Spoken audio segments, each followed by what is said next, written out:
seperti biasa di hari Jumat kita sharing Alkitab, sharing firman Tuhan. Kita lihat ada beberapa hal penting yang harus dilakukan yang dapat mengubah hati. Beberapa hal penting yang harus dilakukan untuk dapat mengubah hati. Ada kurang lebih, kita lihat sama-sama. Yang pertama itu berdoa. 1 Tesalonika 5 ayat 17 bilang apa? Ayat 17, tetaplah berdoa. Ini perintah yang sifatnya ini harus ya, jadi bukan pilihan. Kita harus memilih berdoa apa tidak, bukan, tapi kita harus berdoa. Kita diminta untuk harus.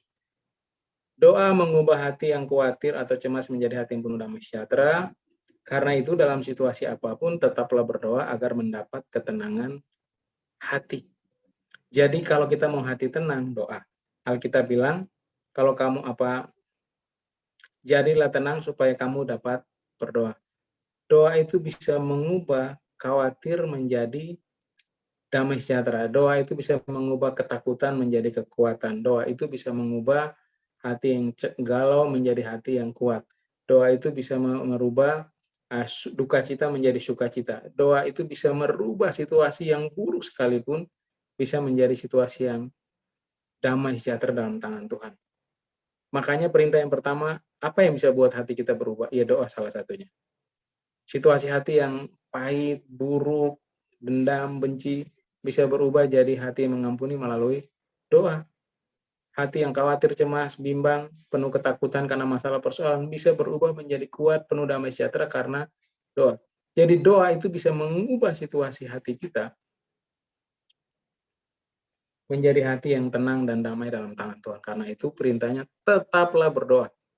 Dalam keadaan baik berdoa, dalam keadaan sulit berdoa, dalam keadaan sehat berdoa, dalam keadaan sakit berdoa, dalam segala keadaan apapun kita harus berdoa. Karena yang bisa mengubah hati kita dengan dalam menghadapi segala sesuatu adalah doa. Tiap hari kita bisa khawatir, cemas, bimbang, tiap hari kita bisa takut. Tapi kalau kita doa, kita pasti kuat. Karena itu jangan berhenti untuk kita selalu berdoa. Kemudian bersyukur, dalam ayat 18 Alkitab bilang, mengucap syukurlah dalam segala hal, sebab itulah yang dikehendaki Allah dalam Kristus Yesus bagi kamu. Jadi doa itu bisa mengubah hati, tapi ucapan syukur, saudara, bersyukur itu kemarin minggu saya sharing, bersyukur itu tanda orang yang bersyukur itu orang yang sepakat dengan Tuhan, setuju dengan Tuhan.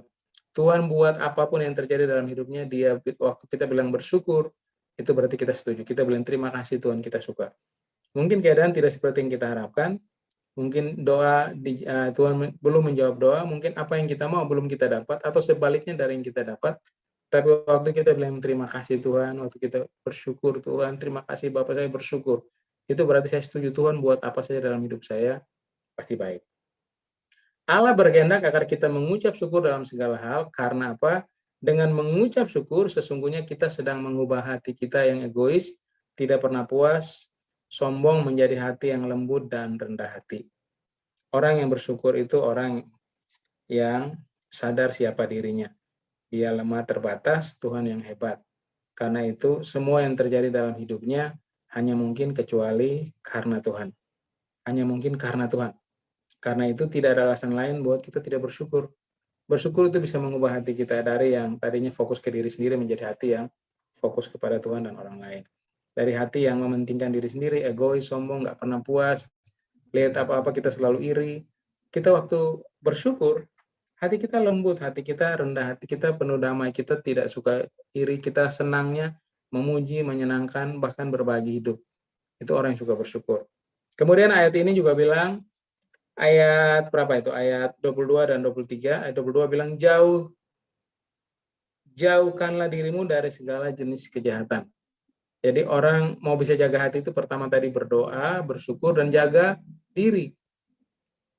Dalam ayat Amsal 4:23 Alkitab bilang apa? Jaga hatimu dengan segala kewaspadaan, karena dari situlah terpancar kehidupan.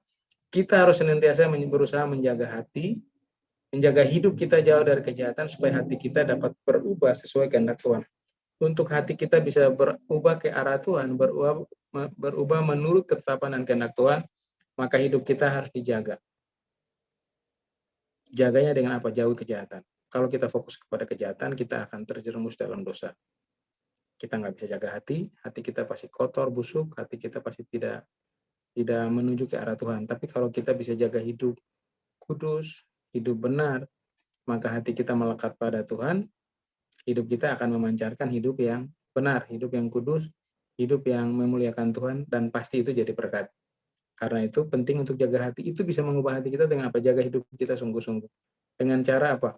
Lewat firman Tuhan dan lewat hubungan dengan Tuhan lewat Roh Kudus. Jadi, saudara, dari bagian-bagian sebenarnya ada banyak hal yang saudara bisa baca, tapi ada 3 hal yang saya sharing. Bagaimana cara hati kita berubah dari teks ini adalah dengan selalu berdoa. Doa itu melekatkan hati kita dengan Tuhan, dan waktu melekat, hati kita diubahkan. Kemudian selalu bersyukur. Orang bersyukur itu orang yang tahu siapa dia di hadapan Tuhan, dan itu dia rendah hati, dia sadar diri, pasti dia akan hatinya terbuka untuk berbagi kepada banyak orang.